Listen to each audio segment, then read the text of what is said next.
whoever and whatever, that in actuality they will bring back debtors' prison. There's no doubt in my mind. Anytime a futile society is created, that's the first thing they go after is other people's energy. And to imprison people and have them work at hard labor and feed them, breadcrumbs, that's no problem at all.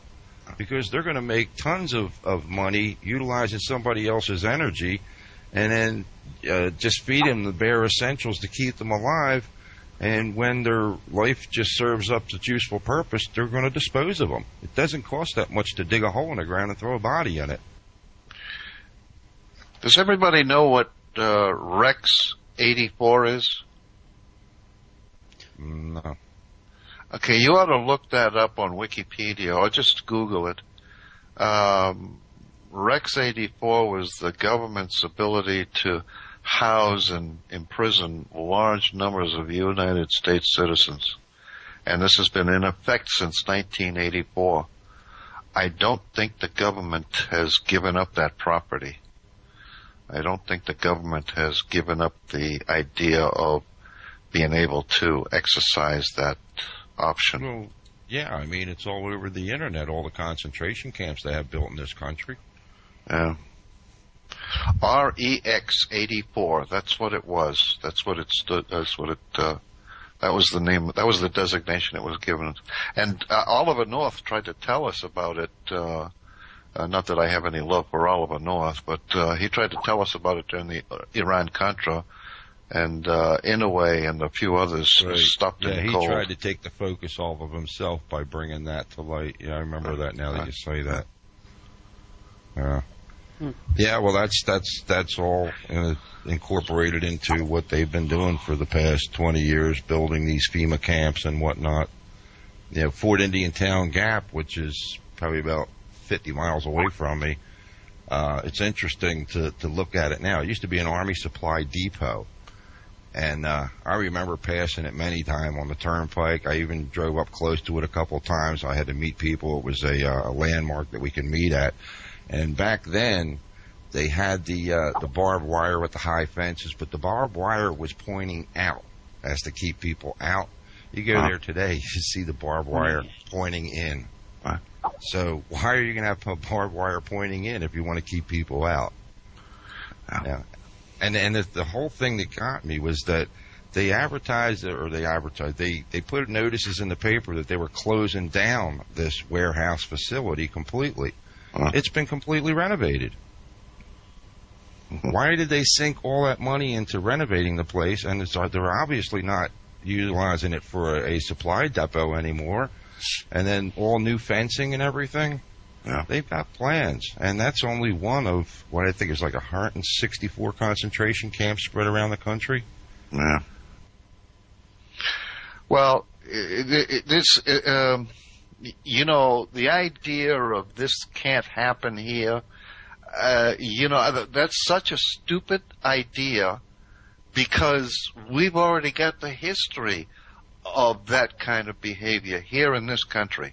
In World War II, we imprisoned the Japanese, both the Nisei and Issei, or whatever they were, the ones that came over from Japan and the ones that were born here.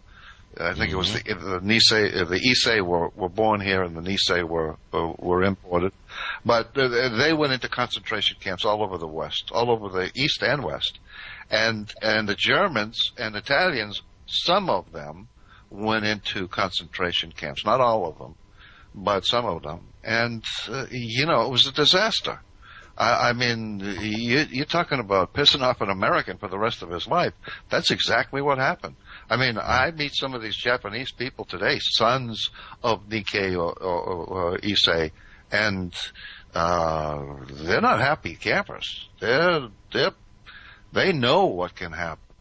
And then we got the history of the Indians. We had a General Amherst come out of Connecticut, I think it was, and he went in the West and passed out blankets with tuberculosis in it. Oh, man.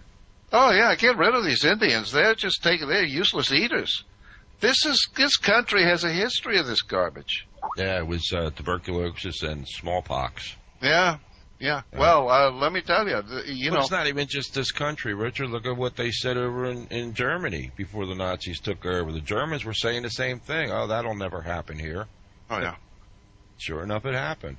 You can read in the history books that alone.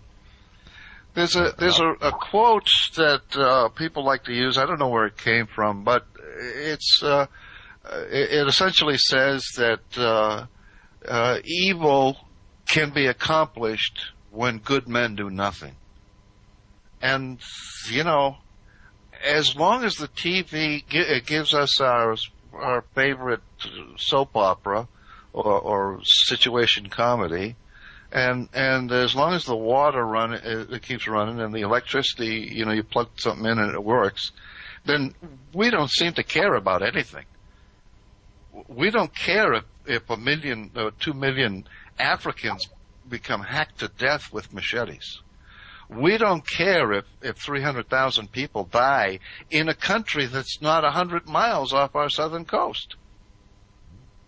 You see what I'm saying? We're so brain dead. We can't see the forest through the trees. Well, it's because we become selfish as well. Selfish and self-centered. If it doesn't affect us personally, we don't want to get involved. Yeah. When you go back to society breaking down, most likely due to an economic collapse, possible whatever attack, but most likely economic collapse. With the camps, I guess you can call them, or detention camps. It kind of goes back to I was thinking of the Grapes of Wrath, and you're going to have people are going to want to go to these things. That's the way I kind of envision it being. They may promise security, they may promise food, and if you go in there, we got some work for you, and then you're working for basically nothing. Well, again, you're back to the mentality of the average person in this country that the government is going to take care of us. And that's what I'm getting at. These camps, they've been preparing for this. The only people that don't know about this are the majority of the American public. The government's been preparing for this. Halliburton's had a contract. You look it up online, to make these detention centers, and so they do exist. And they passed the act last year for these centers to convert military bases into these camps. Mm-hmm. So it's definitely not a theory, and they're there for a reason. So if you don't want to go to one of these camps, you have to be self-sufficient and you have to plan ahead, so you don't want to go there.